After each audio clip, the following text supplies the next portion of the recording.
लाओ शियाओ, ये flat bread लाजवाब है। भाभी का खाना इतना अच्छा है कि वह रेस्टोरेंट खोल सकती हैं। ये चीज कुरकुरी है, पेट भरने वाली है और हर बार दिल खुश कर देती है। अगर हम मार्च करते समय यह खा पाते तो हमारे पास बहुत ज्यादा ऊर्जा होती। बिल्कुल सही कहा। मेरी पत्नी ने मुझे इसे कैंप में लाने को कहा था और सच में वह पूरी तरह सही थी। कमांडर, आप लोग क्या खा रहे हैं? सर, ये एक पोर्क फ्लैट ब्रेड है जो मेरी पत्नी ने खुद बनाई है। उसने ये पैक किया ताकि मैं रास्ते में खा सकूं और एनर्जी बनी रहे। मुझे भी एक दो। हम बढ़िया है। क्रस्ट सख्त पर मुलायम है, मसाला लजीज है और ठंडा भी बढ़िया लगता है। ये टिकाऊ और पेट भरने वाला है। तुम्हारी पत्नी घर संभालना जानती है। क्या पहले कोई उसकी बुराई नहीं कर रहा था? हाँ हाँ, वो मेरी गलती थी। लाओ। शियाओ को पत्नी की कद्र समझ आ गई। पहले तो शादी को तैयार न था, अब हर 5 मिनट में उसकी कुकिंग की तारीफें करता है। उसका घमंड 7वें आसमान पर है। आपातकालीन सभा। वो सीटी। क्या इसका मतलब है कि सीमा पर कोई मुसीबत है? बड़े भैया अभी तक लौटे क्यों नहीं? उसका इंतजार मत करो, चलो बस खाना शुरू करते हैं। जो बीज हमने आज सुबह बोए थे। क्या हो रहा है? सीमा पर लॉकडाउन लगने वाला है। पूरी सेना को शिविर में ही रहना होगा। मुझे बस तुम्हें बताने के लिए थोड़ी छुट्टी मिली थी। अब मुझे तुरंत वापस जाना है। क्या इसका मतलब युद्ध है? अभी नहीं।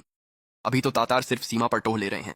कुछ छोटी मोटी झड़पें हुई हैं, लेकिन अभी तक कोई बड़ा हमला नहीं हुआ। लेकिन आदेश आ गए हैं, सभी सैनिकों को शिविर में ही तैयार रहना है। शायद मुझे घर आने में काफी वक्त लग जाए। जब मैं नहीं रहूं तो अपना ख्याल रखना और अगर कुछ भी हो तो माँ से पूछ लेना। समझ गया। तुम क्या कर रहे हो? तुम्हारे लिए कुछ सामान पैक कर रहा हूँ। दिख नहीं रहा क्या? रहने दो, शिविर में खाना और सब कुछ मिलता है। मैं ठीक हूँ। फिर भी कुछ ले लो एहतियात के तौर पर। ये स्नैक्स लंबे समय तक चलते हैं। ये दवाइयां भी ले लो, इन्हें अपने पास रखना मत भूलना। सुनो, रुको, समय नहीं है। अगर और कुछ चाहिए तो बता दो, मैं सब एक साथ पैक कर दूंगा। कुछ नहीं, मैं ठीक हूँ, मैं निकल रहा हूँ। ठीक है, सुरक्षित रहना। वो इतनी जल्दी जा रहा है? माँ, सीमा पर लॉकडाउन है, पूरी सेना तैयार है। मैं दूसरे नंबर की कमान में हूँ, मुझे जाना होगा। मैं जानता था कि पिछले कुछ दिनों से जो सीटी बज रही थी उसमें कुछ गड़बड़ है। याद रखना, कोई भी बेवकूफी मत करना। तुम्हारी जान सबसे पहले है। अब तुम सिर्फ अपने लिए नहीं लड़ रहे हो। माँ, मुझे पता है, और हीरो बनने की कोशिश मत करना। तुम्हारे पापा उस समय बहुत जिद्दी थे और वो। माँ, मैं सावधान रहूंगा, मैं वादा करता हूँ। जाओ, उन्हें इंतजार मत कराओ। हाँ, सीमा पर हालात ऐसे ही होते हैं। लॉकडाउन कभी भी अचानक हो सकता है। कभी कभी यह 10 दिन चलता है, कभी आधा महीना, लेकिन इसका मतलब हमेशा असली लड़ाई नहीं होता।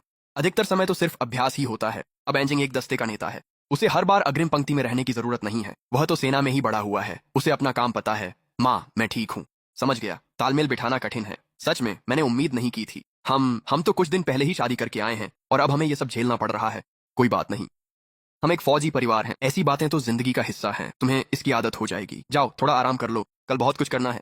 ठीक है, अभी अभी तो किसी के साथ सोने की आदत पड़ी थी और अब फिर से अकेले सोना पड़ रहा है। शियाओ झेंग चला गया है। पता नहीं वो कब लौटेगा। वो ठीक रहेगा, वो सुरक्षित घर लौटेगा। शियाओ झेंग जब सारी गर्मी खुद ले जाता था तब से अब कहीं बेहतर नींद आई। वो घर पर नहीं है, लेकिन जिंदगी तो चलती रहती है। आज हम 100 एकड़ खेत देखने जा रहे हैं। सुबह जल्दी निकलना होगा। शियाओ के तीनों भाई बहन थोड़ा बहुत पढ़ सकते हैं, ज्यादा नहीं, लेकिन रोजमर्रा के लिए जितना चाहिए उतना जानते हैं। ये सब उनके पापा की वजह से है, जिन्होंने बचपन में एक बूढ़े विद्वान से थोड़ा पढ़ना लिखना सीख लिया था। वरना यहाँ सीमा पर तो शायद पूरा परिवार अनपढ़ ही रह जाता। यही जगह है, पूरे 100 एकड़। यह जमीन बहुत समय से यूं ही पड़ी है। हमें सबसे पहले पूरी जमीन जोतनी होगी। इसके लिए हमें लोगों को काम पर रखना पड़ेगा। हम खुद से यह सब संभाल ही नहीं सकते। तो हमें कितने लोगों की जरूरत होगी? करीब 30 लोग। हर 10 एकड़ पर 10 लोग। इसे जितनी जल्दी हो सके साफ करवा लो। सितंबर बस आने ही वाला है। हमारे पास इंतजार करने का वक्त नहीं है। एक बार जमीन तैयार हो जाए तो हमें 10 स्थायी खेतीहर परिवारों को तय करना होगा। हमारे परिवार में भी काफी लोग हैं। माँ, क्या आप लोग हस्तशिल्प का काम छोड़ देंगे? पैसा कमाने के लिए पैसा लगाना पड़ता है, ये एक जरूरी खर्च है। चिंता मत करो, मैं तुम्हें उस आमदनी से वंचित नहीं होने दूंगी। मैं 22वीं सदी से हूँ। चाहे मैंने सब कुछ खुद न किया हो, लेकिन मेरे पास यहाँ के किसी भी इंसान से कहीं ज्यादा आइडियाज हैं। ठीक है, आप ही बॉस हैं। इस जमीन को उसने खुद खरीदा है, तो जाहिर है फैसले भी वही लेगी। चलो गांव के मुखिया से मजदूरों की भर्ती में मदद मांगते हैं। आज इतना सन्नाटा क्यों है?